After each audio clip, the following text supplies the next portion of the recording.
మా కూతురేమైందో, ఎక్కడికి వెళ్ళిందో తెలీటం లేదు సార్. మా అల్లుడు మానసికంగా కుంగిపోయాడు. నలుగురిలో కలవలేకపోతున్నాడు. మీరే మాకు దిక్కు. బంధువులందర్నీ ఆరా తీశాం. ఎవరింటికీ వెళ్ళలేదు. తనకు పైగా ఫ్రెండ్స్ కూడా లేరు. పిల్లల్ని అన్యాయంగా వదిలేసి వెళ్ళిపోయింది. తల్లి ఎక్కడ అంటూ వారడుగుతుంటే ఏం సమాధానం చెప్పాలో అర్థం కావటం లేదు. దయచేసి నా కూతురు ఎక్కడుందో కనిపెట్టండి అంటూ హైదరాబాద్ రాచకొండ కమిషనరేట్ పరిధిలోని మీర్పేట్ పోలీస్ స్టేషన్లో వెంకట మాధవి అనే మహిళా తల్లిదండ్రులు ఫిర్యాదు చేశారు.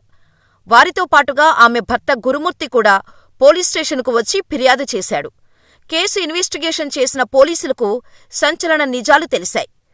అసలు వీడు నిజంగా భర్తేనా అని అనిపించేలా చేశాడు. పోలీసులు సైతం నివ్వెరపోయేలా, భయంతో వణికిపోయేలా చేసిన ఈ కేసును పోలీసులు ఎలా ఛేదించారు? భర్తే నిందితుడు అని ఎలా కనిపెట్టారు? Watch the story.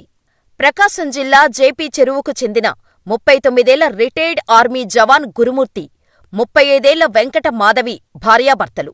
వీరికి 13 క్రితం పెద్దలు పెళ్లి చేశారు. వీరి అన్యోన్య దాంపత్యానికి ఒక కుమార్తె, ఒక కుమారుడు ఉన్నారు. 5 క్రితం బతుకు తెరువు కోసం హైదరాబాదులోని జిల్లెలగూడ న్యూ వెంకటేశ్వర కాలనీలోకి వచ్చి అద్దె ఇంట్లో ఉంటున్నారు. గురుమూర్తి కంచన్బాగులోని డిఆర్డీఓలో సెక్యూరిటీ గార్డుగా పనిచేస్తున్నాడు. మొదటి నుంచి గురుమూర్తికి భార్యపై అనుమానం ఎక్కువ. భార్య ఎవరితోనైనా మాట్లాడినా, నవ్వుతూ కనిపించినా, ఏమాత్రం మంచిగా రెడీ అయినా అనుమానించేవాడు. భర్తకు ఉన్న ఈ విపరీత ప్రవర్తన వల్ల భార్య మాధవి ఇబ్బంది పడుతూ ఉండేది. ఈ విషయంపై తరచూ గొడవలు జరుగుతుండేవి. మాధవి చూడచక్కగా ఉండటంతో ఎవరితోనైనా ఎఫైర్ పెట్టుకుందేమో అని అనుమానించేవాడు. ఎవరైనా లవర్ ఉన్నాడా అంటూ ఇబ్బంది పెట్టేవాడు.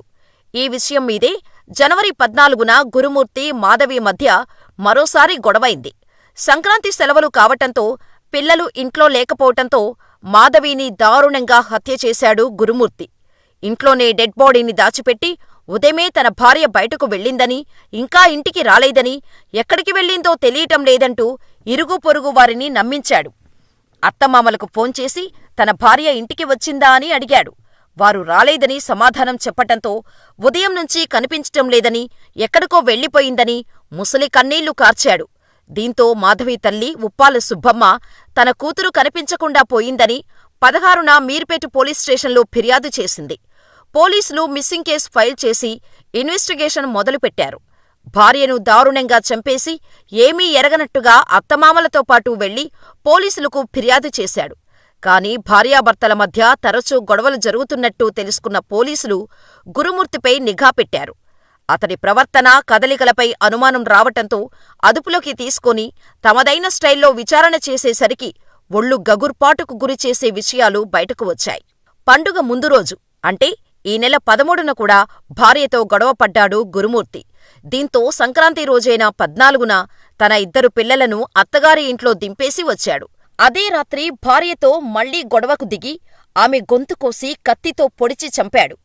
ఇలా భార్యను హత్య చేసిన గురుమూర్తి పోలీసులకు ఎలాంటి ఆధారాలు, ఆనవాళ్లు చిక్కకుండా పక్కా ప్లాన్ చేశాడు. శరీరంలోని ఎముకలను పొడిగా ఎలా మార్చాలని యూట్యూబ్, క్రోమ్లో సెర్చ్ చేశాడు. క్రైమ్, హర్రర్ సినిమాలు చూశాడు. ముందుగా వీధి కుక్క మీద ప్రయోగం చేశాడు. కుక్కను ఇంట్లోకి తీసుకొచ్చి చంపేశాడు. ముక్కలుగా నరికి ఎముకలతో సహా కుక్కర్లో ఉడకబెట్టాడు. తర్వాత అదే తరహాలో భార్య శరీరాన్ని కూడా ముక్కలు చేసి ఉడకబెట్టాడు. ఆ అవశేషాలను 3 రోజులపాటు ఇంట్లోనే ఎండబెట్టి, దంచి, కాల్చి, పొడి చేసి ఆ పొడిని బకెట్లో వేసుకొని జిల్లేలగూడ చెరువులో పడేశాడు. ఇలా భార్యను హత్య చేసిన 3 రోజుల తర్వాత 16వ తేదీన గురుమూర్తి నగరంలోనే మరొకచోట ఉంటున్న తన అత్తగారైన సుబ్బమ్మకు ఫోన్ చేశాడు. మాధవి తనతో గొడవపడి ఇంట్లోనుంచి వెళ్లిపోయిందని నమ్మించాడు. అదే రోజు ఆమెతో కలిసి మీర్పేట పోలీసులకు ఫిర్యాదు చేశాడు. వారు మిస్సింగ్ కేసు నమోదు చేశారు. కాగా భార్యను హత్య చేయాలనే పథకంలో భాగంగానే అతడు సంక్రాంతి పండుగ సెలవుల పేరుతో 2 పిల్లల్ని తన అత్తగారింటికి పంపించాడు. అయితే మాధవి ఆచూకీ కోసం స్థానికంగా ఉన్న సీసీ ఫుటేజీను పోలీసులు పరిశీలించారు. 16న మాధవి ఇంట్లోనుంచి బయటకు వెళ్లిపోయినట్టు ఏ ఫుటేజీలో కనిపించలేదు. దీంతో గురుమూర్తినే పోలీసులు అనుమానించి అదుపులోకి తీసుకున్నారు. తమదైన శైలిలో విచారించగా మాధవిని తానే హత్య చేసినట్టు అతడు అంగీకరించాడు.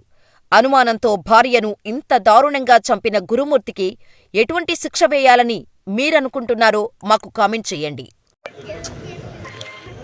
తేదీ 18/1/2025 నాడు సుబ్బమ్మ భర్త పేరు వెంకటరమణ అనే మహిళ ఫిర్యాదురాలు పోలీస్ స్టేషన్కి వచ్చి ఫిర్యాదు ఇవ్వడం జరిగింది. ఆమెకి 3 కుమార్తెలు సంతానము. పెద్ద కుమార్తె అయిన మాధవిని సుమారు 13 సంవత్సరాల క్రితము గురుమూర్తి అనే వ్యక్తికిచ్చి మ్యారేజ్ చేయడం జరిగింది. వీళ్ళిద్దరిది కూడా ప్రకాశం డిస్టిక్. గురుమూర్తి అనే వ్యక్తి ఆర్మీలో పనిచేసి రిటైర్ అయి ప్రస్తుతం కంచన్బాగులో సెక్యూరిటీ గార్డ్గా పనిచేస్తుండు. గత 5 సంవత్సరాలుగా మన వెంకటేశ్వర కాలనీ జిల్లాలగూడలో ఉంటుండ్రు. ఉన్న తర్వాత ఫిర్యాదు ఇచ్చిన సుబ్బమ్మ దాంట్లో ఇచ్చిన కంప్లైంట్ ఏందనగా 16వ తారీఖు ఈ నెల జనవరి 16వ తారీఖు తన కుమార్తె మాధవికి అల్లుడికి గురుమూర్తికి ఇద్దరికి చిన్నపాటి గొడవ జరిగిందని, ఆ గొడవ జరిగితే మధ్యాహ్నం 12 o'clock ఆ సమయంలో ఈ మాధవి ఇంటి నుంచి వెళ్ళిపోయిందని చెప్పి ఫిర్యాదు ఇవ్వగా ఆమె ఫిర్యాదు మేరకు కేసు నమోదు చేయడం జరిగింది. అటు కేసు నెంబరు 81/2025. అటు కేసు విచారణలో ఉంది, దర్యాప్తు చేస్తున్నాము.